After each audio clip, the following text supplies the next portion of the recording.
দেখেছিস আমাদের বিচিটা কি কিউট। জেরি শুধু অপলকভাবে রুদ্রিককে দেখে যাচ্ছে। সে ভাবতেই পারছে না রাফসিন শেখ রুদ্রিক তার বয়ফ্রেন্ড। জেনি ডার্লিং, আমাকে দেখা শেষ হলে প্রতিযোগীদের এক এক করে ডাকা শুরু করো। রুদ্রিকের কথায় জেনি ভ্যাবাচাকা খেয়ে বলে, হ্যাঁ হ্যাঁ ডাকছি।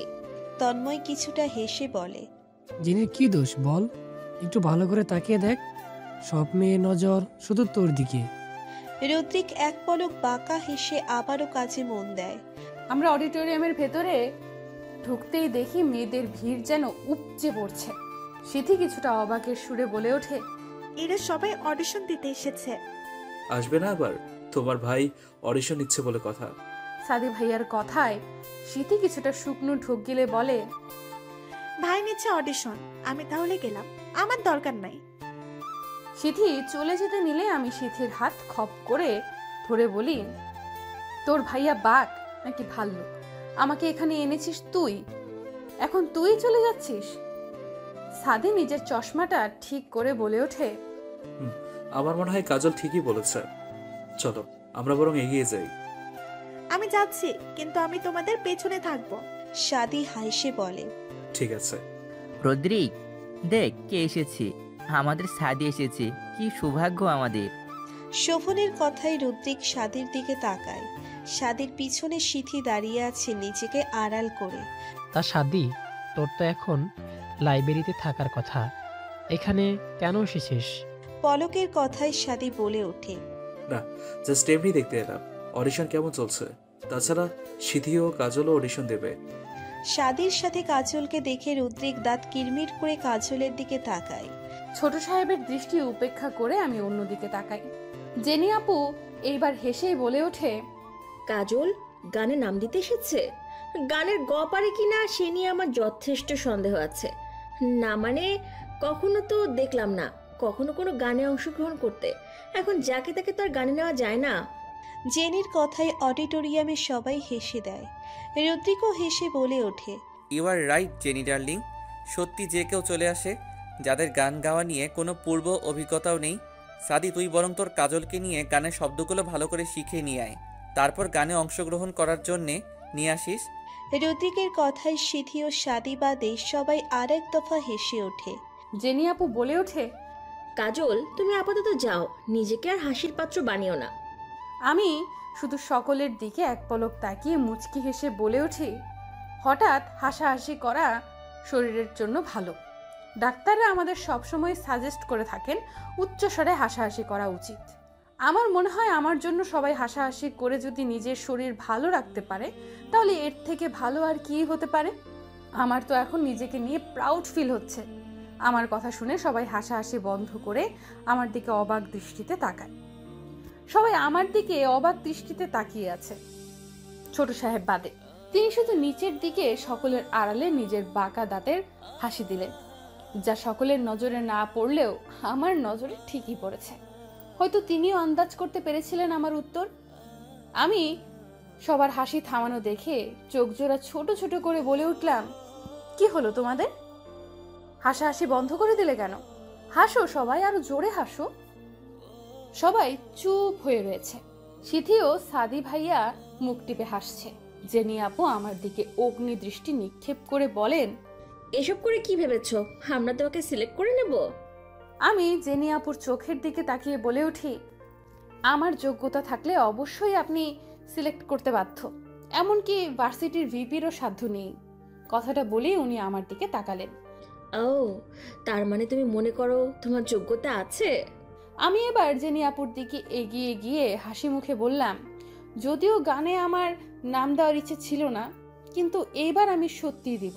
কিন্তু কাউকে প্রমাণ করার জন্য নয়, বরং নিজের কাছে নিজেকে কিছু প্রমাণ করার সুযোগ এসেছে, সেটাই করব। আপনি বরং এইটা ভাবুন, আমাকে এত কথা বলছেন, আপনার কি এমন যোগ্যতা আছে? জেনি আপু দাঁত কিরমির করে বলে ওঠে, যত বড় মুখ নয় তত বড় কথা। ড্রাইভারের মেয়ে কিনা আমার যোগ্যতা নিয়ে প্রশ্ন করছে, এই জেনি হাসানের যোগ্যতা নিয়ে? রুদ্রিকের বাবা দয়া না করলে তো এই ভার্সিটিতে পড়ার সুযোগই পেতে না। কথাটা শুনেই সাদি ভাইয়া বলে ওঠে, জেনি তুই এখনই চুপ যা। চুপ না হলে কি করবি তুই? সিথিও বলে ওঠে, কাজলকে অপমান করার অধিকার কিন্তু তোমাকে কেউ দেয়নি। জেনি কটু স্বরে বলে। এই থার্ড ক্লাস মেয়ে আমার যোগ্যতা নিয়ে প্রশ্ন তোলার সাহস পায় কোত্থেকে? How dare she! ভিখারি ঘরের একটা মেয়ে। Just shut up Jenny. কথাটা বলেই রুদ্রিক উঠে দাঁড়ায়। রাগে যেন তার নাকের ডগা লাল হয়ে গিয়েছে, থরথর করে কাঁপছে সে। রুদ্রিক! জেনিকে থামিয়ে রুদ্রিক সকলের দিকে তাকিয়ে বলে, আজকের মতো সবাই চলে যাও, আমরা কালকে অডিশন কন্টিনিউ করব। রুদ্রিকের কণ্ঠ শান্ত লাগলেও সবার কাছে কেমন যেন ভয়ঙ্কর লাগছে।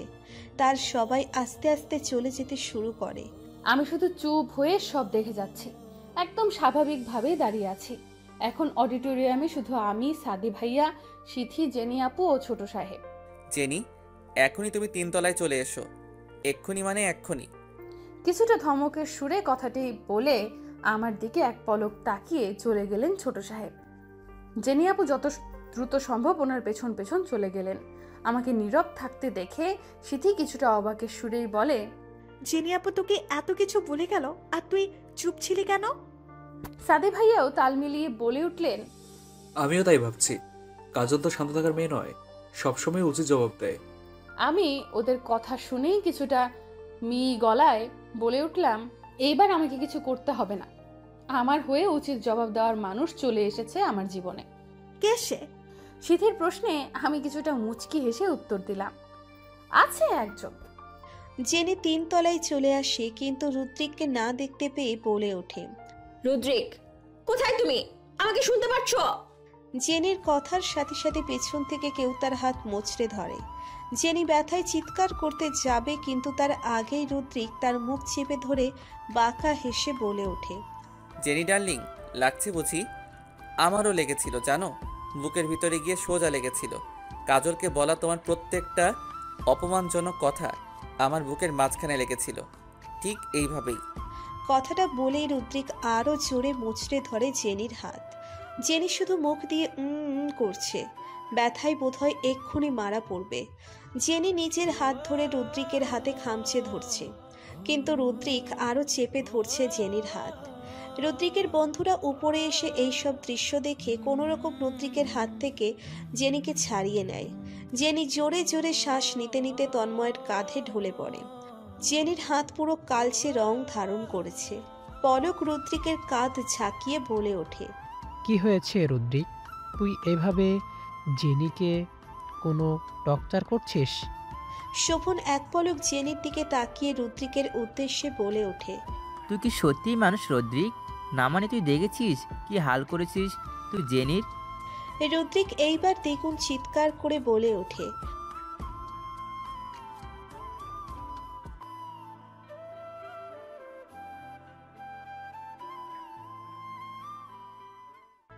তন্ময় উঠে দাঁড়িয়ে বলে, পিকুল রুদ্রিক, তুই হঠাৎ এত রেগে যাচ্ছিস কেন?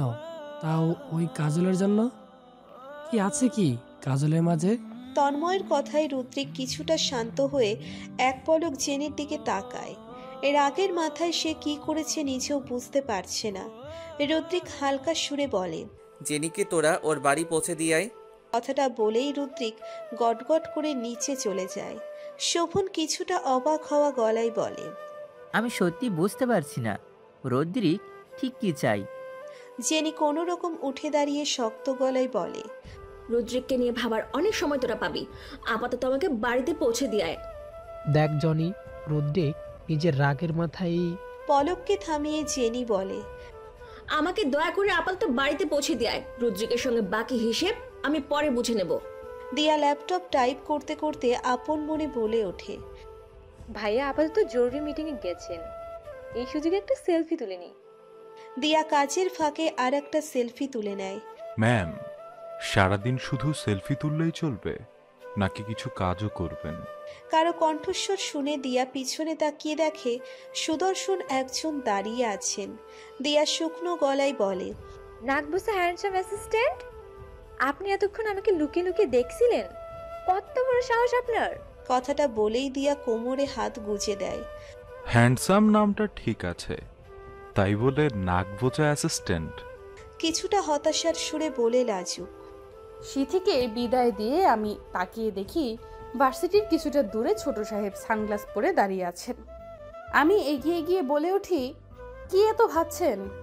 আমার কণ্ঠস্বর শুনে ছোট সাহেব আমার দিকে তাকিয়ে বলে উঠলেন, তুই এখানে কেন? আপনাকে দেখলাম, চলে এলাম। মন খারাপ? আমার মন খারাপ তোকে আমি বলেছি? দূর হও সামনে থেকে। ছোট সাহেবকে দেখেই বোঝা যাচ্ছে তিনি যথেষ্ট রেগে আছেন। আমি কিছুটা আস্তে করে বলে উঠলাম, আপনার কোনো এক কারণে মন খারাপ, তা আমাকে বলে দিতে হবে না, আমি নিজেই বুঝে যাই। ছোট সাহেব হাত দুটো ভাঁজ করে বলেন, তাই নাকি? সব বুঝিস? আমাকে বোঝা এত সহজ না। আমি ওনার চোখের দিকে গভীরভাবে দৃষ্টি নিক্ষেপ করে বলি, কাউকে বুঝতে হলে তার চোখ গভীরভাবে পর্যবেক্ষণ করতে হয়। এতে অপর দিকে থাকা মানুষের জমে থাকা সকল, লুকিয়ে থাকা সকল কথা খুব সহজে চোখে ধরা পড়ে যায়, ধরা দিয়ে দেয়। চোখ কখনো মিথ্যে বলে না। আপনি নিজের ক্ষতগুলো যতই লুকানোর চেষ্টা করুন না কেন, তা আপনার চোখে ঠিকই ধরা দেবে। ছোট সাহেব নিজের নজর সরিয়ে ফেললেন। নজর সরিয়ে ফেললে কি চোখের ভাষা লুকানো যায় ছোট সাহেব? আমার কথায় ছোট সাহেব ক্ষিপ্ত গলায় বলেন, তুই যাবি আমার সামনে থেকে? মশাইয়ের মেজাজ প্রচন্ড খারাপ হয়ে রয়েছে, কিন্তু তাতে কি? কাজল এক্ষুনি তার ছোট সাহেবের মন ভালো করে দেবে। কথাটি ভেবেই আমি চট করে বললাম, ছোট সাহেব একটা জায়গায় যাবেন, প্রমিস মন ভালো হয়ে যাবে। কোন জায়গা? আহা, এত প্রশ্ন করেন কেন? গেলেই দেখতে পাবেন। তা আমার বাড়িতে যেতে পারবি তো? না মানে আমার গাড়িতে তোর আবার অ্যালার্জি? ছোট সাহেবের কণ্ঠে কিছুটা অভিমান স্পষ্ট। আমি মুচকি হেসে বললাম, আপাতত অ্যালার্জির প্রবলেম হবে না।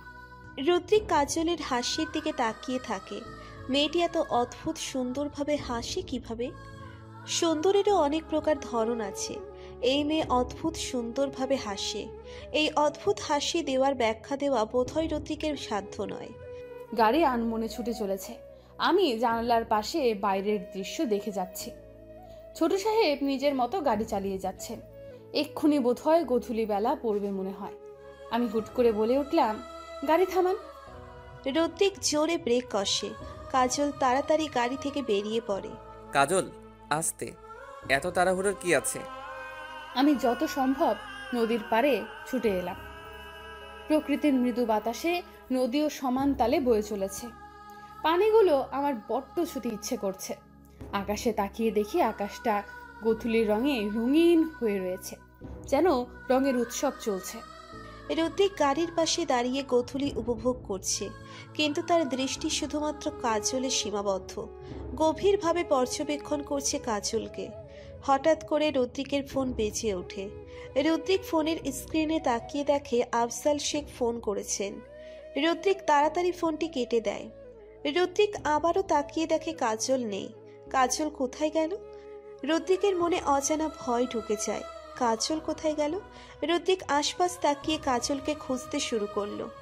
রুদ্রিক চিৎকারের সুরে বলে ওঠে, কাজল কোথায় তুই? তখনই একটা বাচ্চা পিছন থেকে রুদ্রিকের হাত ধরে বলে, ভাইয়া। রুদ্রিক পিছনে তাকিয়ে দেখে একটা ছোট বাচ্চা ছেলে, পরনে তার ঢিলা জামা কাপড়। রুদ্রিক বলে ওঠে, তুমি কে? তোমার হাতে কি? আমাকে ভালো আপা পাঠাইছে এবং কইয়াও দিছে আপনার আইসক্রিমটা দেওয়ার লাইগা। আপাই আমার দোকানে বইয়া আছে, আপনিও আইসা পড়েন। ছোট বাচ্চাটা দুটো আইসক্রিম বের করে রুদ্রিকের হাতে ধরিয়ে দিয়ে চলে যায়। রুদ্রিক আইসক্রিম হাতে নিয়ে এগিয়ে যায় পিচ্ছির সেই দোকানে। হ্যাঁ, কাজল বসে আছে সেই দোকানে। কাজলকে দেখে এখন কিছুটা হালকা লাগছে রুদ্রিকের।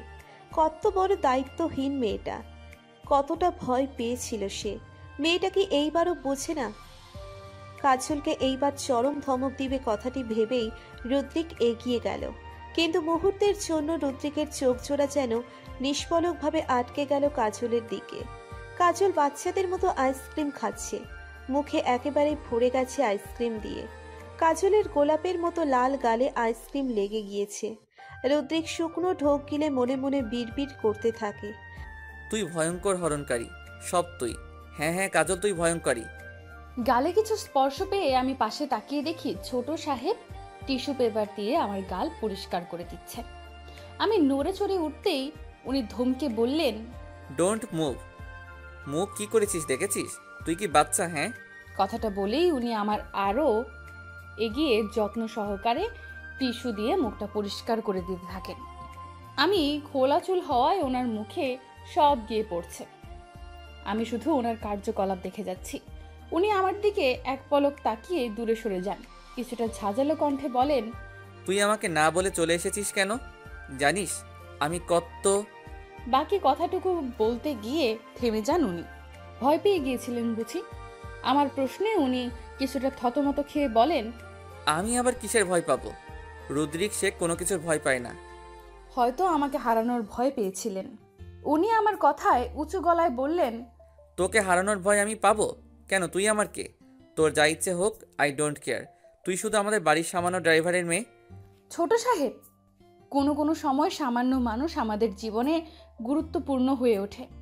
আমার জীবন বড়ই অদ্ভুত। আমাদের জীবনে কিছু মানুষ অপ্রকাশিতভাবে কেউ হয়ে ওঠে। কেউ বলতে ঠিক কাকে বোঝাতে চাচ্ছিস? আমি মুচকি হেসে বললাম, আপাতত না বলাই থাক। আপনার হাতে আইসক্রিমটা তো গলে যাচ্ছে, খেয়ে নিন। আইসক্রিম খেলে একটু হলেও মাথার রাগ কমবে মনে হয়। কি বললি তুই? কথাটা বলে উনি আইসক্রিমে কামড় বসান। না মানে কি জানি বাবা, আপনার যা রাগ, আমার মনে হয় না এইটুখানি আইসক্রিম খেলে আপনার মতো বদমেজাজি মাথার রাগ কমবে। উনি আমার দিকে শাসিয়ে কণ্ঠে বললেন, কাজল তুই কিন্তু বড্ড বেশি করছিস। ওনার কথার মাঝেই আমি বলে উঠি, আজকের গোধূলি বড্ড সুন্দর না? উনি মাথা নাড়িয়ে বলে ওঠে, তোর কি এই গোধূলি বড্ড ভালো লাগে? নদীর পাশে বসে গোধূলি দেখার এক আলাদা সৌন্দর্য আছে। আমার কাছে এই জায়গাটা বড্ড পছন্দের। সত্যি আজকের গোধূলিটা বড্ড সুন্দর। নদীর স্বচ্ছ জল সূর্যরশ্মির নিবিড় সখ্যতায় ঝলমল করে স্রোত, কখনো জোয়ার কখনো ভাটা। মন মিশে একাকার হয় এই রূপালী জলে। আর সময়টা যদি পরন্ত বিকেল হয় তাহলে তো কথাই নেই। পরন্ত বেলায় পশ্চিম আকাশের তেজ কমে যাওয়ার সূর্যটা নদীর জলে ছড়িয়ে দেয় রক্তবর্ণ আভা। আমি দোকানের পাশে থাকা গিটারের দিকে দৃষ্টি নিক্ষেপ করে বলে উঠি, এই গিটার কাদের? আমার কথায় সেই পিচ্চি দোকানদার ছেলে হুট করে বলে ওঠে, ভালো আপা জানেন, আজকানা একখানা গিটার পাইছি, কারা জানি রাইখা চলে গেছে। এইটা কি করুম বুঝতে পারতাছি না।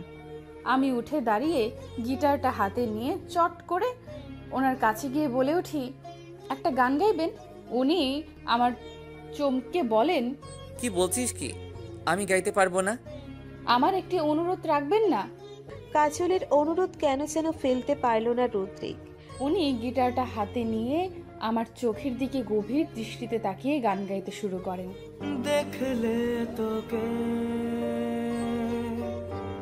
বদলায় দিন,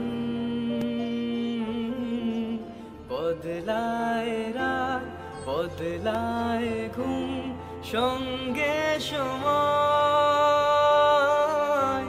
সন্ধে হলে বন্ধ ঘরে মনে পড়ে তোরই কথা, এমনই হয়। কেন যেন আমার মনে হচ্ছে এই গানটি আমার জন্যে। ওনার চোখে গভীর কিছু আছে যা দেখার সাধ্য নেই আমার। আমি আবারও ভাসমান নদীর দিকে তাকালাম। সন্ধ্যা হয়ে এসেছে। দিয়া মুখটা বেঁকিয়ে বলে, আপনি দেখতে মোটামুটি হ্যান্ডসাম, কিন্তু আপনার নাকটা বোচা, তাই নাক বোচার অ্যাসিস্ট্যান্ট বললাম। কিছু ভুল বলেছি কি? লাজুক দীর্ঘশ্বাস ফেলে। দিয়া বলে, কি হলো নাক বোচা হ্যান্ডসাম অ্যাসিস্ট্যান্ট? দাঁড়িয়ে দাঁড়িয়ে কি ভাবছেন? চলুন একটা সেলফি তুলে। লাজুক মাথা নাড়ায়।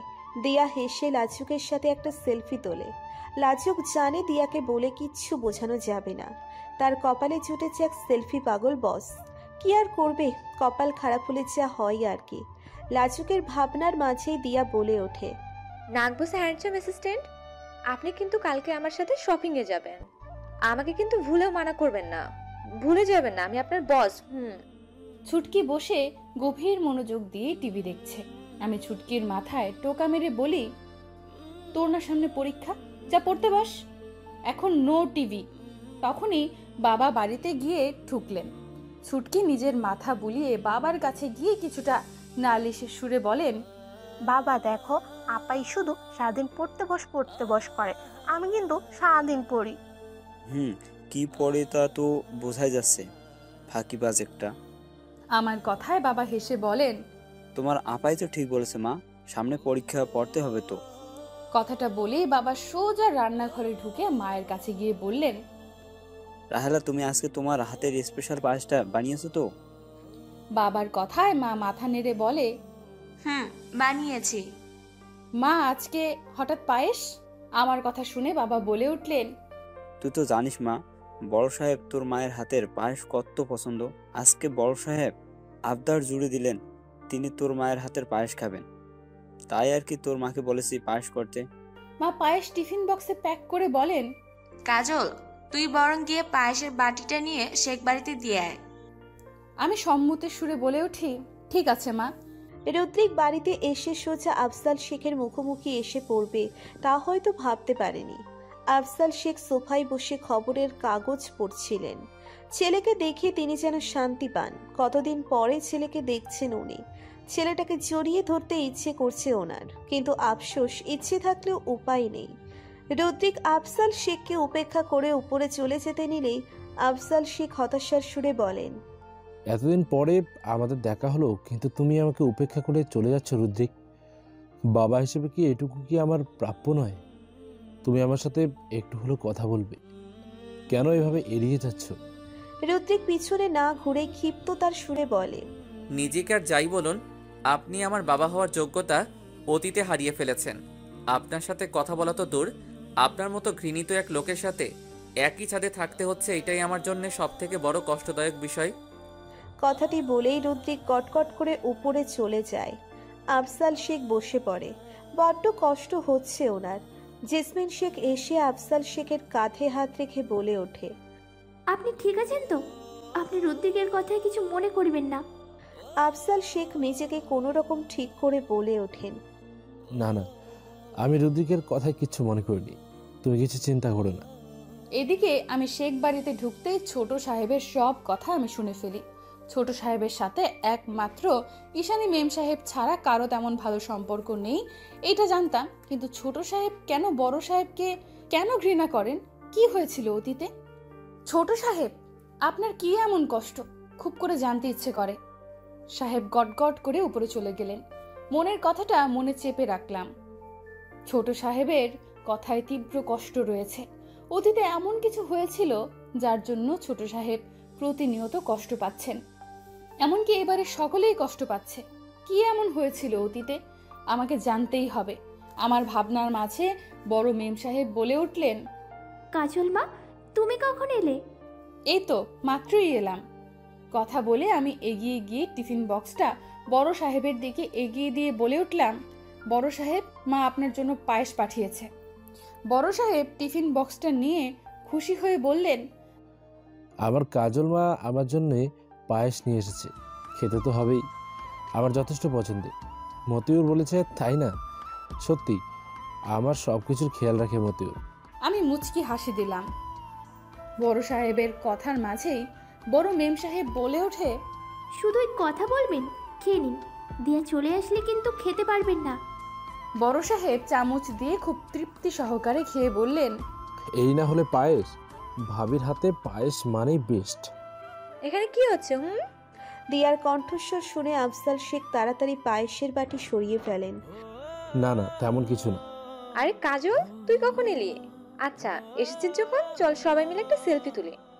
কিন্তু তার আগে এইটা বলো, তুমি আমাকে রেখে কি লুকালে ভাইয়া? বড় সাহেব কিছুটা ঘাবড়ে গিয়ে বললেন, আমি কিছু লুকাইনি।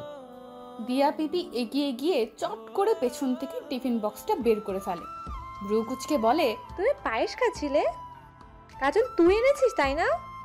আমি আমতা আমতা করে বলে উঠি, আসলে পিপি। দিয়া পিপি বড় মেম সাহেবের দিকে তাকিয়ে বলেন, তুমিও দিয়ে দিলে? জানো না ভাইয়ের সুগার আছে? এখন এই পায়েস আমার। কাজল, তোকে বলে দিচ্ছি, এরপর থেকে পায়েস করে আমাকে দিবে। বড় সাহেবের মুখ দেখেই বোঝা যাচ্ছে তিনি মুখটা গোমরা করে আছেন, কিন্তু দিয়া পিপি বেশি তৃপ্তি নিয়ে খেয়ে যাচ্ছেন। ভাই বোনের কাণ্ড দেখে বড় মেম সাহেব মিটিমিটি হেসে যাচ্ছে। আমার বেশ ভালোই লাগছে। সবাই কত ভালো। এই সুখী পরিবারের অংশ হয়েও ছোট সাহেব সকলের থেকে অনেকটা দূরে। কেন এত দূরত্ব? এদিকে রুদ্রিক নিজের রুমে ঢুকে নিজের গায়ের শার্টটা খুলে ছুঁড়ে দেয়। রাগে তার শরীর কাঁপছে। রুদ্রিক এগিয়ে গিয়ে আলমারি থেকে একটি ছোট্ট ছবির ফ্রেম সযত্নে বের করে নেয়, তারপর নিজের বুকের সাথে শক্ত করে মিশিয়ে নেয়। রুদ্রিক আনমনে বিড়বিড় করতে থাকে, তুমি আমার থেকে এতটা দূরে শুধুমাত্র ওই ঘৃণিত লোকের জন্যে। রুদ্রিকের বুকে অসম্ভব কষ্ট হচ্ছে। বারবার আফজাল শেখকে দেখলে সেই পুরনো ক্ষত তার জেগে ওঠে। ভেসে ওঠে অতীতে আফজাল শেখের করা সেই ভয়ঙ্কর কর্ম। এই বাড়িতে থেকে সে কবেই চলে যেত, কিন্তু তার ঈশানী পিপির জন্যেই এই বাড়িতে এখনো আছে। কিন্তু এই বাড়িতে থাকলে সেই কষ্টগুলো আবার জেগে ওঠে। অজান্তেই রুদ্রিকের চোখ থেকে জল গড়িয়ে পড়ে। সিথি লুকিয়ে দেখে তার ভাইও কেমন করে যেন বিছানায় বসে আছে, মাথায় হাত দিয়ে। এইভাবে রুদ্রিককে দেখতে মোটেও ভালো লাগছে না সিথির। সে ভিতরে যাবে কিনা সেই দ্বিধায় ভুগছে সিথি। তার তো রুদ্রিকের ঘরে যাওয়ার অনুমতি নেই, কিন্তু তাও সিথির মন মানছে না। হুট করেই রুদ্রিকের ফোনের মেসেজ অপশন বেজে ওঠে। তাতে স্পষ্ট লেখা, স্যার, ওরা আপনার জন্য অনেকক্ষণ ধরে অপেক্ষা করছে, আপনি কি আজকে আসবেন? রুদ্রিক তাড়াতাড়ি রিপ্লাই দিয়ে বলে ওঠে, আপনি ওদেরকে বলে দিন আমি যত তাড়াতাড়ি সম্ভব আসছি। ঠিক আছে স্যার। রুদ্রিক পরম যত্নে ছবির ফ্রেমটা বিছানার উপর রেখে ওয়াশরুমে চলে যায়। রুদ্রিক যাওয়ার সাথে সাথে সিথিও লুকিয়ে লুকিয়ে রুমে ঢুকে পড়ে। উদ্দেশ্য ছবির ফ্রেমে ঠিক কার ছবি তা দেখে ফেলা। কি এমন ছিল ওই ছবিতে যার জন্য তার ভাইয়ের মতো মানুষের চোখ থেকে পানি বেরিয়ে গেল? কথাটা ভাবতে ভাবতে সিথি এগিয়ে গেল। বিছানার উপর ছবির ফ্রেমটা দেখতে যাবে, তখনই কারো ঝাঁঝালো কণ্ঠ কানে আসে, তুমি আমার ঘরে এসেছো কেন? আমার রুমে প্রবেশ করার সাহস পেলে কোথায় তুমি? সিথি পেছনে ঘুরে দেখে রুদ্রিক তার দিকে তাকিয়ে আছে। সিথি কাঁপা কাঁপা গলায় বলে, আসলে ভাইও। আবার ভাইও? তোমাকে বলেছি না আমাকে ভাইও বলে না ডাকতে? কথা কানে যায় না তোমার? রুদ্রিকের ধমকে কেঁপে উঠল সিথি।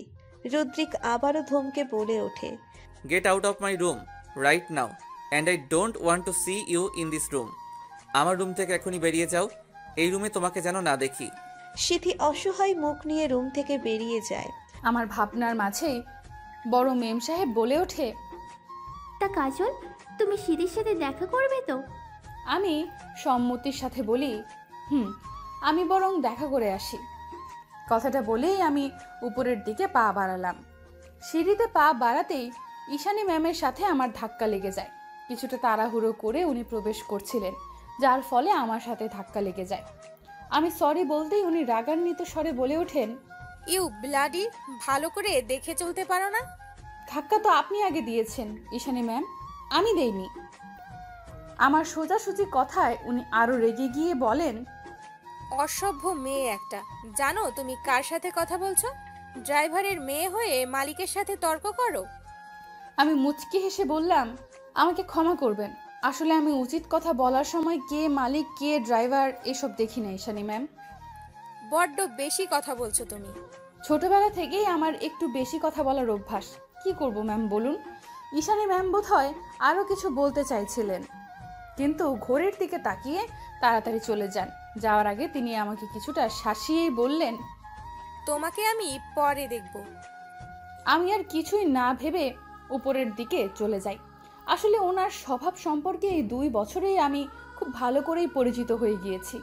উপরে আসতেই সিথির গোমরা মুখ দেখে আমি বলে উঠলাম, কি হয়েছে তোর? এইভাবে মুখ গোমরা করে আছিস কেন? সিথি নিজেকে কোনো রকম স্বাভাবিক করে বলে উঠল, তেমন কিছু না কাজল। আচ্ছা কাজল, তুই একটু ভাইয়ার রুমে যাবি না? মানে ভাইয়াকে দেখে মনে হচ্ছে ভাইয়া কষ্টে আছে। আমি যাই, তুই বরং একটু যা। আমি আস্তে করে বলে উঠলাম, সিথি। সিথি আমার ডাক শুনে পেছন ফিরে বলল, কি বলবি বল। তুই তোর ভাইকে খুব ভালোবাসিস তাই না? সিথির চোখ বেয়ে নোনা জল বেয়ে পড়ল। কোনো রকম কাপা গলায় বলল, খুব বাসি। কথাটা বলেই সিথি শুকনো মুখ নিয়ে নিজের রুমের দিকে পা বাড়ালো। সিথি তার ভাইওকে অনেক ভালোবাসে, কিন্তু বিশাল দূরত্ব তৈরি হয়ে গিয়েছে তাদের মাঝে। এই বাড়ির সব কিছুই যেন খুব বড় একটা রহস্য রয়েছে, যার জন্যে ছোট সাহেবের সাথে বাড়ির সদস্যদের মধ্যে বড় একটা দূরত্ব সৃষ্টি হয়ে গিয়েছে। আমি সিথির কাছে তার ভাইকে ফিরিয়ে দেব, কিন্তু তার আগে আমাকে ছোট সাহেবের কষ্টের কারণ খুঁজে বের করতেই হবে। রুদ্রিক তাড়াতাড়ি করে একটি নেভি ব্লু স্লিপ কটনের শার্ট গায়ে জড়িয়ে নেয়। দুর্ভাগ্যবশত শার্টের বাটন একটি খুলে যায়। রুদ্রিক বিরক্তি হয়ে বলে, ও শিট। কাবার্ড খুলতে নিলে কেউ বলে ওঠে, আমি শার্টের বাটন লাগিয়ে দেই। রুদ্রিক পিছনে তাকিয়ে দেখে কাজল হাত ভাঁজ করে তার দিকে তাকিয়ে আছে। নো থ্যাঙ্কস, বাট কখন এলি? কিছুক্ষণ আগে বড় সাহেবের জন্য পায়েস নিয়ে এসেছিলাম। রুদ্রিক চোখ মুখ শক্ত করে বলে ওঠে, তাহলে এখানে এসেছিস কেন? যা তোর বড় সাহেব ও মেম সাহেবের কাছে। আমি কিছুটা হেসে ওনার রুমে ঢুকে ড্রয়ার থেকে একটা সুই সুতার বক্স বের করে নিলাম। আসলে এই ঘরে কোন জিনিস ঠিক কোন জায়গায় থাকে তা আমার এই 2 বছরে ভালো করে জানা হয়ে গিয়েছে। উনি দাঁড়িয়ে দাঁড়িয়ে আমার কর্মকাণ্ড দেখছেন। তোকে বললাম না যেতে, এখনই যা বলছি। আমি দাঁত বের করে হেসে বললাম, আপাতত যাচ্ছি না, আমি আগে আপনার শার্টের বোতাম লাগিয়ে দেব, তারপর যাব। তুই কি আমার একটাও কথা শুনবি না? ওনার কথার মাঝেই আমি এগিয়ে গিয়ে ওনার শার্টের বাটনে সুইটা ঢুকিয়ে সেলাই করতে করতে বলে উঠলাম, আমি আপনার কথা ঠিক কবে শুনেছিলাম মনে পড়ছে না। আচ্ছা তাই না? তাই। তখনই ওনার ফোনটা বেজে ওঠে। আমি তাকিয়ে দেখি ডোনার নাম ভেসে উঠেছে। নির্ঘাত ওনার কোনো গার্লফ্রেন্ড হবে। হয়ে গিয়েছে, এবার সরে যা। কথাটা বলে ওনার বিছানার কাছে ফোনটা হাতে নিতে নিলে আমি খপ করে ফোনটা হাতে নিয়ে রিসিভ করার সাথে সাথে কেউ বলে ওঠে, হ্যালো রুদ্রিক ডার্লিং। সরি, এখন কোনো ডার্লিং ফার্লিং নেই, আমি রুদ্রিক সাহেবের গার্লফ্রেন্ড। উনি আমার সাথে এখন ব্যস্ত আছেন, দয়া করে ফেব্রুয়ারি মাসের 31 তারিখ ফোন করিয়েন। কথাটা বলে আমি হাসতে হাসতে ফোনটা ওনার দিকে এগিয়ে দিয়ে বলি, এই নিন আপনার ফোন। উনি ফোনটা হাতে নিয়ে বাঁকা হেসে আমার কাছে এসে আমার দিকে খানিকটা ঝুঁকে বলে উঠলেন, ফোনে কি যেন বলছিলি? তুই আমার গার্লফ্রেন্ড? ওনার আড়ষ্ট কণ্ঠটা শুনে আমার শরীর কেমন করে যেন মিয়ে গেল। উনি মুখটা আমার দিকে আরেকটু এগিয়ে নিয়ে নেন। কাজলের ভীতু ভীতু চেহারা দেখে ঠোঁট কামড়ে হেসে বলল, আচ্ছা কাজল, গার্লফ্রেন্ড বয়ফ্রেন্ডের মধ্যে কি হয় জানিস? আমি চোখ বড় বড় করে তাকালাম ওনার দিকে। ছোট সাহেব আমার গাল ধরে হয়তো আর একটু আমার কাছে আসবেন, তার আগেই আমি কিছুটা ম্যাকি রাগ দেখিয়ে বলে উঠলাম, দূর সরুন বলছি, আপনি জানি কেমন ছোট সাহেব, এতগুলো গার্লফ্রেন্ড আপনার, নিজেও তো বোধহয় জানেন না আপনার ঠিক কতগুলো গার্লফ্রেন্ড। উনি স্বাভাবিকভাবেই বলেন, বেশ করেছি, আমার যত ইচ্ছে আমি তত গার্লফ্রেন্ড বানাবো, তোর তাতে কি? ওকে, তাহলে আমিও ভালো করেছি। এখন দেখবেন ওই মেয়ের সাথে আপনার ব্রেকআপ কনফার্ম। আমার তো মনে হয় ওই মেয়ে এতক্ষণে কলার গাছে ফাঁসি লাগিয়ে মরে পড়ে আছে। উনি হু হা করে হেসে ওঠেন, যাকে বলে খিলখিল করে হাসে। যা ওনার খিলখিলানো মুগ্ধকর বাঁকা দাঁতের হাসিতে আমার মনে ভালো লাগার এক বীজ রোপণ হলো। কে জানে কিভাবে কি হলো, ওনার হাসির শব্দ পুরো রুমটাকে যেন অন্যরকম ভাবে খুশির আমেজে পরিপূর্ণ করে ফেলেছে। আমিও হেসে বলে উঠলাম, এইভাবে হাসি খুশি থাকলেই আপনাকে বড্ড মানায় ছোট সাহেব। সবসময়ই হাসি খুশি থাকুন, কষ্ট আপনার একটুও মানায় না ছোট সাহেব। ছোট হাসি হাসি থামিয়ে দম ছাড়া কণ্ঠে বললেন, আমি তো সবসময় ভালোই থাকি, এই তো ফ্রেন্ডসদের নিয়ে নাইট ক্লাব নিয়ে দিব্যি মস্তিতে আছি। আপনার ভেতরে এক চাপা কষ্ট আছে ছোট সাহেব, যা আপনার হাসির পেছনে লুকিয়ে আছে। উনি আয়নার সামনে গিয়ে নিজের শার্টের কলার ঠিক করতে করতে স্পাইক করতে করতে বললেন, রাফসিন শেখ রুদ্রিকের কোনো দুঃখ কষ্ট নেই। একটা কথা জানিস কাজল, জীবনটাকে এসব দুঃখের কষ্টের সাগরে না ভাসিয়ে হেসে উড়িয়ে দেওয়া অনেক ভালো।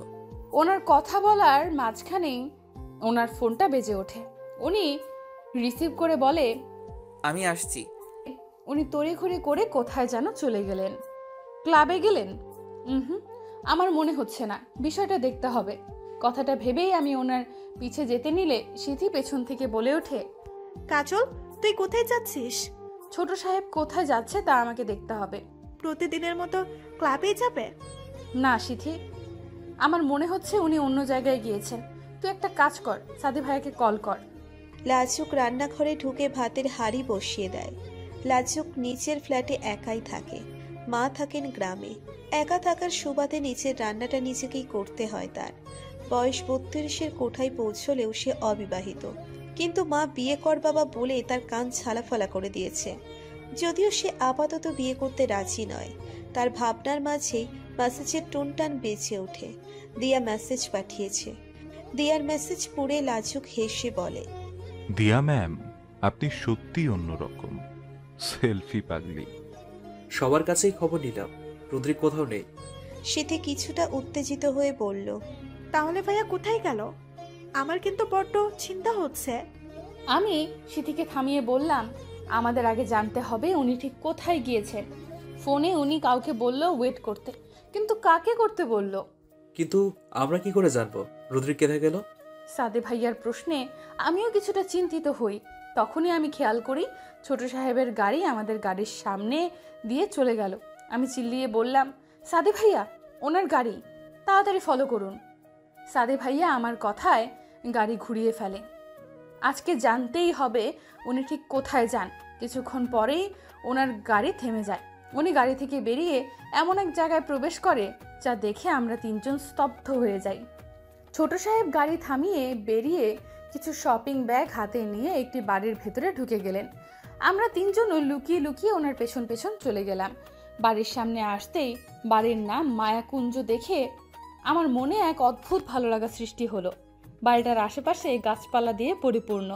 বেশ সুন্দরভাবে পরিপাটি এই বাড়িটি সাজানো হয়েছে, তা দেখেই বোঝা যাচ্ছে। সাদি ভাইয়া অবাকের সুরেই বললেন, এই বাড়িতে রুদ্রিক এসছে কেন?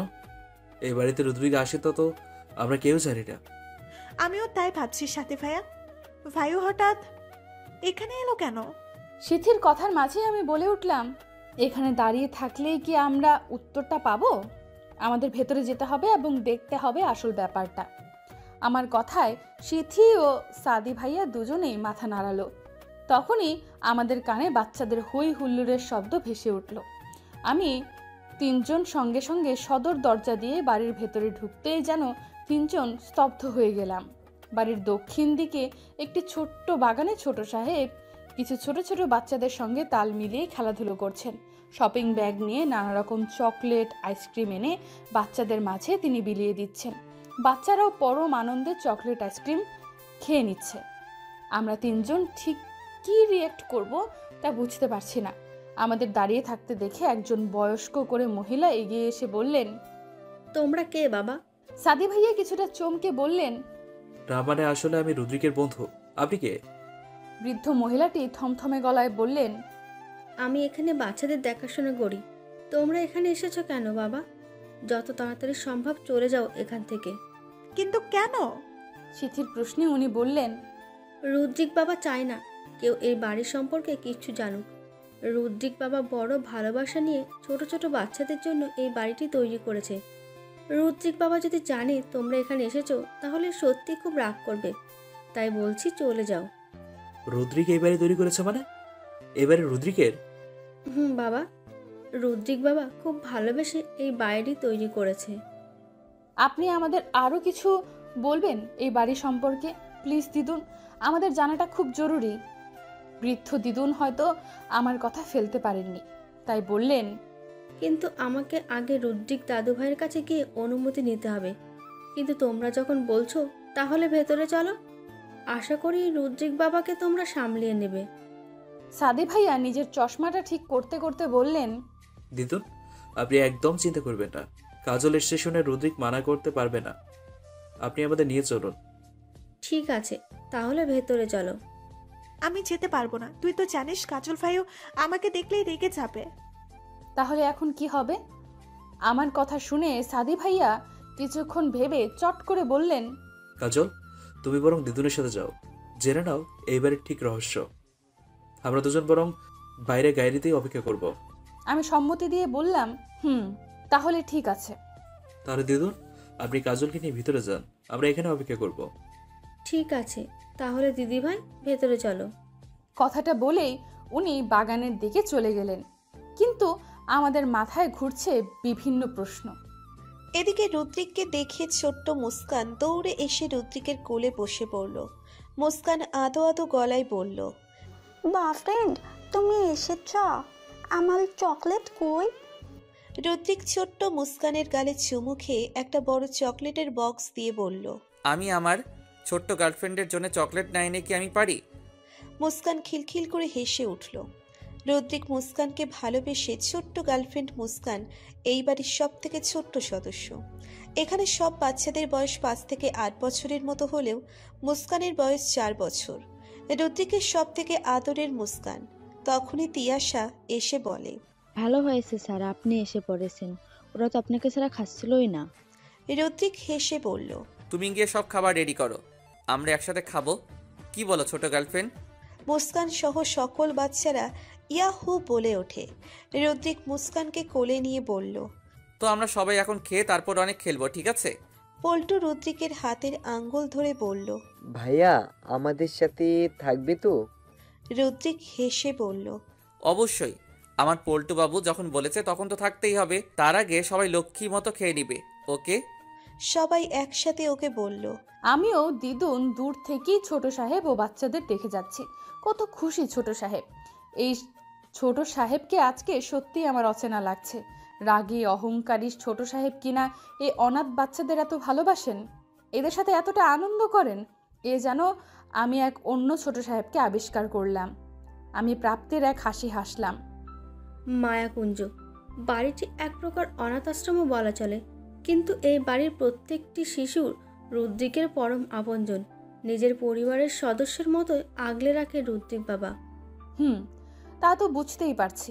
দিদুন আবারও বললেন, বাচ্চারা তো রুদ্রিক বাবা বলতে পাগল। মাঝে মাঝে তো এদের জন্য রুদ্রিক বাবাকে এইখানে থেকে যেতে হয়। আচ্ছা সেসব বাদ দাও, চলো যাবে না রুদ্রিক বাবার কাছে? আমি চট জলদি দিদুনকে থামিয়ে বলি, না না দিদুন, আজ আমি যাব না। দূর থেকে দেখলাম এটাই অনেক। উনি বরং বাচ্চাদের আনন্দ করুক। উনি যখন চাইছেন না ওনার এই আশ্রমের ব্যাপারে কেউ না জানুক, তাহলে তা না জানাই থাকুক। আর একটা কথা, আপনিও ওনাকে বলিয়েন না আমরা এখানে এসেছিলাম। আমি বরং যাই। দিদুন আমার মাথায় হাত বুলিয়ে বললেন, তোমার সাথে কথা বলে খুব ভালো লাগলো। তা তোমার নাম কি? কাজল রেখা আফরিন। বাহ, খুব সুন্দর নাম। তুমি আর আসবে না এখানে? আমি হালকা হেসে বললাম, আসবো তো, কিন্তু উনি যেদিন নিজের ইচ্ছে আমাকে এই বাড়িতে নিয়ে আসবেন সেদিনই আসবো। কথাটি বলে ওনার দিকে এক পলক তাকিয়ে আসছি বলে বিদায় নিয়ে চলে এলাম। গাড়িতে সিথি ও সাদি ভাইয়া সব ঘটনা শুনে কিছুক্ষণ যেন থম মেরে আছেন। সিথি বলল, তার মানে ভাইয়া মাঝে মাঝে রাতে বাড়িতে ফিরতো না বাচ্চাদের সাথে থাকতো বলে? আমরা তো ভাবতাম ভাইয়া নাইট ক্লাবে থাকতো। সাদি ভাইয়া ড্রাইভ করতে করতে বললেন, রুদ্রিকের মায়াকুঞ্জ নামে একটা আশ্রম আছে, আমরা কেউ জানি না কেন? সিথিও তাল মিলিয়ে বলল, আমারও সেই একই প্রশ্ন। ভাইয়ের আশ্রম সম্পর্কে আমরা কেন জানি না? আশ্রম করার জন্য রুদ্রিক টাকা কোথায় পেল? নিশ্চয়ই ভাইয়া বাপির কাছ থেকে টাকা নেয়নি। তাহলে কি বড় পিপি দিয়েছে? তোমার ঈশানী পিপি টাকা দিলে এই খবর তিনি সারা দেশে ব্যাপী ছাড়িয়ে দিতেন। একটানা দান না করলেও মানুষকে মা দেখিয়ে উনি দেন না। কথাটি বলেই সাদি ভাইয়া হু হা করে হেসে উঠলেন। অপরদিকে আমি নিজের মনে আনমনে কিছু ভেবে চলেছি। ছোট সাহেব নিজেকে সকলের সামনে যেভাবে প্রেজেন্ট করেন, আসলে উনি তেমন না। ওনার আজকের এই ঘটনা জানার পরে আমার মনে ওনার প্রতি অজস্র সম্মান জন্ম নিল। মনে বয়ে গেল ভালো লাগার এক সুপ্ত অনুভূতি। সিথি অদ্ভুত গলায় বলল, তাহলে ভাইও এতগুলো টাকা পেল কোথায়? সেটাই তো রহস্য। আচ্ছা কাজল, তোমার কি মনে হয়? সাদি প্রশ্নের উত্তর না পেয়ে পিছনে ঘুরে দেখে কাজল আনমনে কি যেন ভেবে চলেছে। কাজল নিজের আনমনে হেসে চলেছে। সিথি কিছুটা চেঁচিয়ে বলে উঠল, কাজল তুই শুনতে পাচ্ছিস? আমি ঘাবড়ে গিয়ে বললাম, শুনতে পারছি। কি এত ভাবছিস তুই কাজল? না মানে, আমার কথার মাঝেই সাদি ভাইয়া কিছুটা মজার ছলে বললেন, কাজল মনে হয় রুদ্রিকের কথা বেশি ভাবছিল, তাই না? সিথিও হেসে বলে, আমারও তাই মনে হচ্ছে। আচ্ছা কাজল, তুই আমার ভাইয়ার ভাবনায় ডুবেছিলি, তার মানে সামথিং? আমি মাথা নিচু করে মিয়ে যাওয়া কণ্ঠে বলি, nothing nothing. Are you blushing? I am not blushing. কথাটি বলে আমি জানালার দিকে দৃষ্টি ঘুরিয়ে নিলাম। ছোট সাহেবের হাসি মাখা মুখ ভেসে উঠল। আমি মুচকি হেসে চোখ বন্ধ করে নিলাম। সাদি ও সিথি একে অপরের দিকে তাকিয়ে মিটিমিটি হাসল। যা বোঝার তারা বুঝে গিয়েছে। সাদি কিছুটা আস্তে বলে উঠল, এদিকে কোথাও সিগন্যাল পেয়ে গেলাম, এখন দুজনকে এক করাটা বাকি। তিথি মাথা নাড়ায়। অন্যদিকে দিয়া শপিং মলে একটার পর একটা সেলফি তুলে যাচ্ছে। লাজুক পড়েছে মহা জ্বালায়। দিয়া সব শপিং ব্যাগ লাজুকের হাতে ধরিয়ে দিয়েছে। এতগুলো শপিং ব্যাগ হ্যান্ডেল করা লাজুকের পক্ষে মুশকিল হয়ে যাচ্ছে, কিন্তু কি আর করার, তাকেই দিয়ার এইসব অত্যাচার সহ্য করতে হয়। তখনই দিয়া বলে ওঠে, নাকবো স্যারের অ্যাসিস্ট্যান্ট শুনুন। লাজুক ক্লান্ত হয়ে বলে, জি ম্যাম, বলুন। দিয়া নিচের গায়ে একটা শাড়ি জড়িয়ে বলে, এই শাড়িতে আমাকে কেমন লাগবে? লাজুক মুগ্ধ হয়ে বলে, অনেক সুন্দর লাগবে। ভার্সিটির গেটে ঢুকতেই সিথি আমার কাছে এসে বলল, কাজল কংগ্রেস, কালকে তুই গানের অডিশন দিয়েছিলে না, তুই গানের জন্য সিলেক্টেড হয়ে গিয়েছিস। সিথির কথা শুনে আমি খুশি হয়ে বলি, সত্যি? রুদ্রিক দূর থেকে কাজলের হাসি মাখা মুখ দেখে বাঁকা হাসছে। তখনই রুদ্রিকের বন্ধুরা এসে বলে, কিরে রুদ্দিস, ডান্স পার্টিস রুমে যাবি না? আমার দৃষ্টি ছোট সাহেবের দিকে যেতেই আমি মুচকি হাসি দিলাম। কাজলের মুচকি হাসিই যেন রুদ্রিকের বুকের স্পন্দন বাড়ানোর জন্য যথেষ্ট। রুদ্রিক এক পলক কাজলের দিকে তাকিয়ে ড্যান্স প্র্যাকটিস রুমে চলে যায়। আমাদের কথার মাঝে সাদি ভাইয়া এসে বলল, তোমরা এখানে কি করছো? ড্যান্স প্র্যাকটিস রুমে চলো।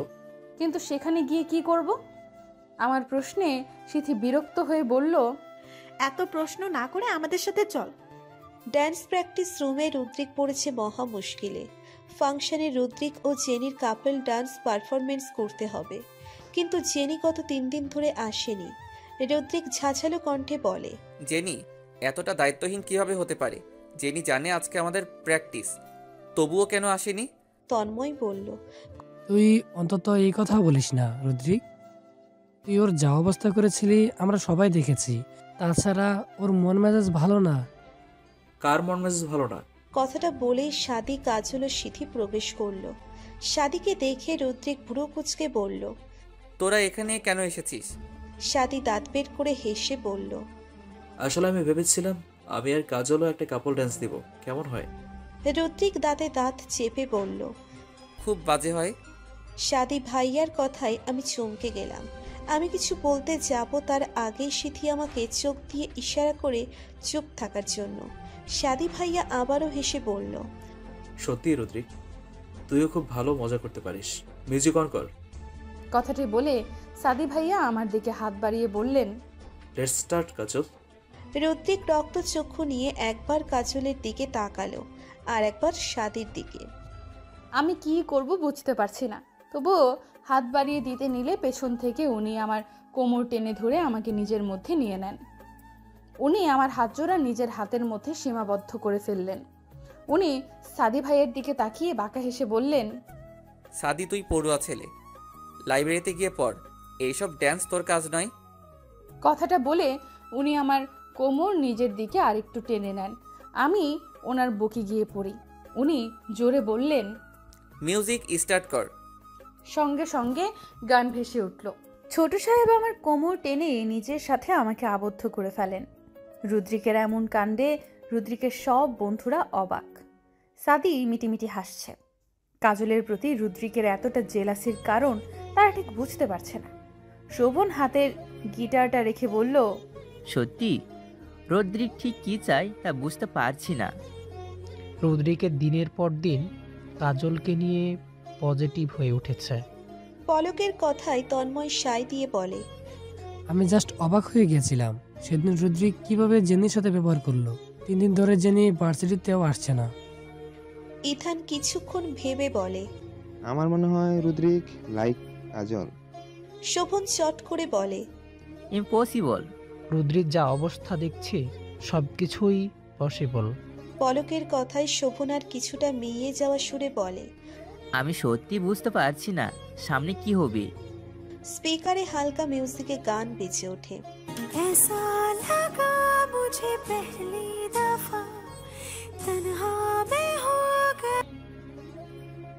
ছোট সাহেব আমার হাতের সাথে নিজের হাত মুষ্টিবদ্ধ করে চারদিকে গানের বিভিন্ন স্টেপ করতে থাকেন।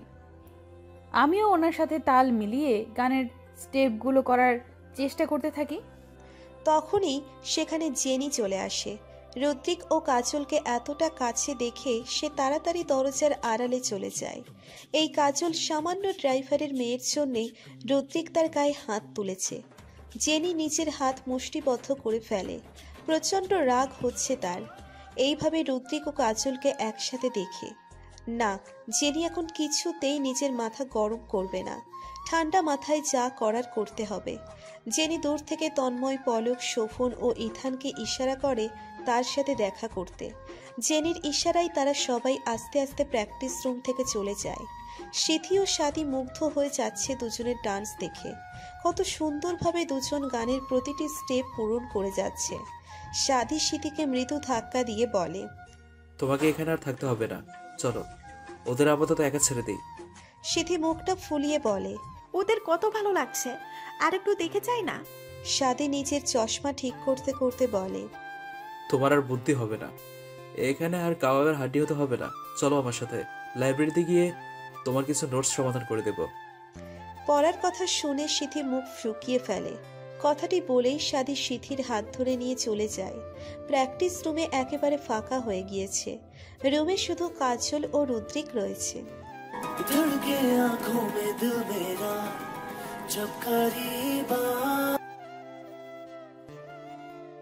রুদ্রিক কাজলকে পিছন দিয়ে ঘুরিয়ে কাজলের ঘাড়ে নিচের থুতনি রেখে গানের সাথে তাল মিলিয়ে ডান্স করতে থাকে। ছোট সাহেবের স্পর্শে আমার বুকের হার্টবিট থেমে যাবে বলে মনে হচ্ছে। উনি আমার এতটা কাছে কখনো আসেননি। উনি কি বুঝতে পারছেন আমার ভেতরে এক ঝড় বয়ে যাচ্ছে? হয়তো ওনারও কিছু কিছু ফিলিংস হচ্ছে। গান বেজে চলেছে।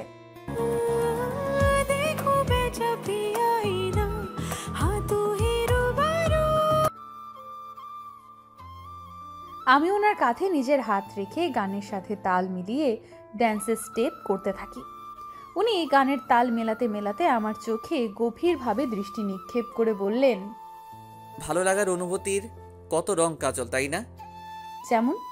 এই যে ধর, তোর কাছে এলে আমার অদ্ভুতভাবে ভালো লাগা কাজ করে। এর ঠিক কী কারণ কাজল? আমি ওনার প্রশ্নের ঠিক কী উত্তর দেব বুঝতে পারছি না। মাথা নিচু করে আস্তে করে বললাম, হঠাৎ এই প্রশ্ন? আমার কথায় ছোট সাহেব নিজের বাঁকা দাঁতের হাসি দিয়ে বললেন, এই উত্তরগুলো তুই আমাকে জিজ্ঞাসা করছিস কাজল? এই উত্তরগুলো তো তোর জানার কথা। কিছু কিছু উত্তর আমার কাছে থাকে না। এই যে ধরুন, এই উত্তর আমার কাছে নেই। উনি আমার গালে নিজের হাতের আলতো স্পর্শ দিয়ে বললেন, আমার চোখের গভীরে অতলভাবে ডুবে গেলে হয়তো বুঝতে পারবি। তুই তো বলিস চোখ কখনো মিথ্যে বলে না। আমি নিজের দৃষ্টি সরিয়ে ফেলি। উনি আমাকে গানের তালে পেছনে ঘুরিয়ে আমাকে নিজের সাথে মিশিয়ে ফেললেন। ওনার আমার মাথা ওনার বুকে গিয়ে ঠেকে যায়। উনি নিজের ঠোঁটটা আমার কানের কাছে নিয়ে গিয়ে ফিসফিস কণ্ঠে বললেন, তোর নজর সরে গেল কাজল। এর মানে আমি কি ধরে নিব? তোর আমার চোখে চোখ রাখার সাহস নেই। আর মানুষ তখনই চোখে চোখ রাখতে পারে না যখন সে কিছু লুকানোর চেষ্টা করে। তুই কি লুকানোর চেষ্টা করছিস? আমি খানিকক্ষণ চুপ থেকে বললাম, হয়তো নিজের অনুভূতি লুকানোর প্রচেষ্টা করছি। কেন এত বৃথা চেষ্টা? আপনি কেন করেন? উনি কিছুটা অস্থিরতা নিয়ে বললেন, আমি তো নিজের অনুভূতিগুলো ঠিকঠাক সাজিয়ে গুছিয়ে বলতে পারছি না কাজল। অনেক কিছু বলতে চাই আমি, কিন্তু ঠিক কি চাই তা নিজেও বুঝতে পারছি না। মাঝে মাঝে এমন কিছু আচরণ করে বসি, তার সঠিক কারণ নিজেও জানি না। কথাটি বলেই উনি আমার কানে ঠোঁটের আলতো স্পর্শ দিলেন। আমি মৃদু কেঁপে উঠলাম। রুদ্রিক জানে না এই কাজটি সে কেন করলো। রুদ্রিক দ্রুততার সাথে প্র্যাকটিস রুম থেকে বেরিয়ে গেল। আমি এখনো সেখানে ঠাই দাঁড়িয়ে আছি। ওনার কথাগুলো আমার কানে ভাসছে। দিয়া নিচের গায়ে একটা শাড়ি জড়িয়ে বলে, এই শাড়িতে আমাকে কেমন লাগবে? লাজুক মুগ্ধ হয়ে বলে, তার সাথে যদি আপনি কানে বড় বড় ঝুমকো এবং ঠোঁটে গাঢ় লিপস্টিক পরেন, আপনাকে আরো সুন্দর লাগবে। লাজুকের কথায় দিয়া কিছুটা লজ্জা পেল। লাজুক এইবার কিছুটা ঘোর লাগা কণ্ঠে বলে, লজ্জা পেলে আপনাকে আরো সুন্দর লাগে দিয়া ম্যাম। লাজুকের কথায় দিয়ার নাক যেন লজ্জায় আরো লাল হয়ে যাচ্ছে, যা লাজুকের চোখে এড়ালো না। লাজুকের মুগ্ধতার দৃষ্টি নিয়ে দিয়ার লজ্জামাখা মুখখানা পর্যবেক্ষণ করছে। দিয়া কোনো রকম বলে ওঠে, আমাদের দেরি হচ্ছে, যেতে হবে। কথাটা বলে দিয়া গটগট করে গাড়ির দিকে পা বাড়ালো। লাজুক হাসলো। সত্যিই আজকে দিয়ার চেয়ে লজ্জাকর পরিস্থিতিতে ফেলে দিয়েছে। আরে সেলফি কুইন ম্যাম, আমার জন্য দাঁড়ান। আমার তো আপনার মতো গাড়ি নেই, আপনার গাড়ি দিয়েই আমাকে অফিসে যেতে হবে। দিয়া পিছনে ঘুরে বলে, তাড়াতাড়ি আসুন। লাজুক মুচকি হেসে শপিং ব্যাগগুলো হাতে নিয়ে গাড়ির দিকে পা বাড়ালো। জেনি ফাংশনের দিনে কাজলকে অপদস্থ করার একটা বড় প্ল্যান করে ফেলেছে। জেনির এই রকম ভয়ঙ্কর প্ল্যানের কথা শুনে রদ্রিকের বন্ধুরা সবাই অবাক হয়। ইথান উঠে দাঁড়িয়ে বলে, এসব আমি করতে পারবো না। শোভনও কিছুটা ভেবে বলে, হ্যাঁ, এটা করা অন্যায় হবে, আমরা এরকম করতে পারবো না। জেনির কিছুটা নরম সুরে বলে, ওই মেয়েটার জন্য রুদ্রিক আমাকে অপমান করলো, আর তোরা তার বদলা নিতে আমাকে সাহায্য করবি না? পলক বলে ওঠে, আমরা মেয়েদের সম্মান করি, তাই কাজলের সম্মানহানি হোক এমন কাজ আমরা কিছুতেই করব না। এই তোরা আমার বেস্ট ফ্রেন্ডস, আমাকে একটু সাহায্য করবি না? জেনির কথাই তন্ময় উঠে দাঁড়িয়ে বলে, আমরা তোর ভালো বন্ধু বলেই তোকে এই খারাপ কাজে তোকে হেল্প করব, আর তোকে বলে দিচ্ছি এই বাজে কাজ করার কথা তুইও বাদ দিয়ে দে। কথাটি বলে তন্ময়, শোভন, ইথান ও পলক চলে যায়। জেনি নিজের হাতে থাকা ফুলের বাস্কেটটা ছুঁড়ে ফেলে। আমাকে জ্ঞান দিতে এসেছে, দরকার নেই ওদের সাহায্যের। আমি আমার প্ল্যানটা সাকসেস করব, কারো সাহায্য লাগবে না। কথাটি বলেই জেনি শয়তানি হাসিতে মেতে ওঠে। অন্যদিকে আমি পড়ার টেবিলে বসে পড়ার মনোযোগ দিতেই পারছি না। আমার মন শুধু কেমন ছোট সাহেব করছে। ওনার প্রত্যেকটা কথাই আমার শুধু ভাবাচ্ছে। ওনার ঠোঁটের আলতো স্পর্শে যেন আমার শরীরে আলাদা শিহরণ বয়ে গিয়েছিল। আচ্ছা, আমার কি হয়েছিল? আমি কেন ওনাকে বাধা দেইনি? তাহলে কি আমিও?